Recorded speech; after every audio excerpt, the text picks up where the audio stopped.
আসসালামু আলাইকুম। সবাইকে ওয়েলকাম জানাচ্ছি আমার রান্নাবান্না ইউটিউব চ্যানেলে। আজকে আপনাদেরকে করে দেখাবো একদম মাওয়া ঘাটের মতো ইলিশ মাছের লেজের ভর্তা রেসিপি। তো চলুন দেখি। প্রথমে আমি মাছগুলোকে ধুয়ে সামান্য হলুদ, লবণ ও মরিচের গুঁড়ো মেখে 10 মিনিট রেখে দিব। 10 মিনিট পর সরিষার তেল দিয়ে এগুলোকে ভালোভাবে ভেজে নিচ্ছি।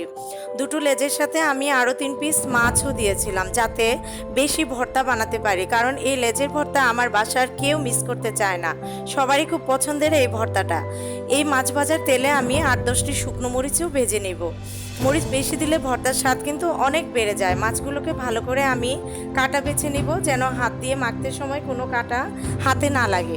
গরম গরম ভাতের সাথে এই ইলিশের লেজের ভর্তা থাকলে আর কি লাগে। ভর্তাটা যদি আপনাদের ভালো লাগে তাহলে কমেন্ট করে আমাকে জানাবেন। এখন শুকনো মরিচ গুঁড়ো করে তার সাথে কিছুটা ধনেপাতা কুচি দেব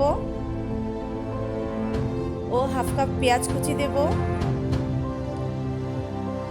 পেঁয়াজ কুচি বেশি দিলে কিন্তু ভর্তার স্বাদও বাড়ে। আর মাছ ভাজার অবশিষ্ট তেলগুলো দিয়ে দিব।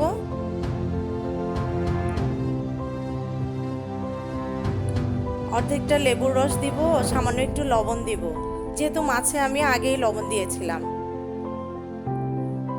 লেবু রস দিয়ে ভালো করে সবকিছু চটকে নিলাম। এই তো হয়ে গেল মাওয়া ঘাটের মতো ইলিশের লেজের ভর্তা।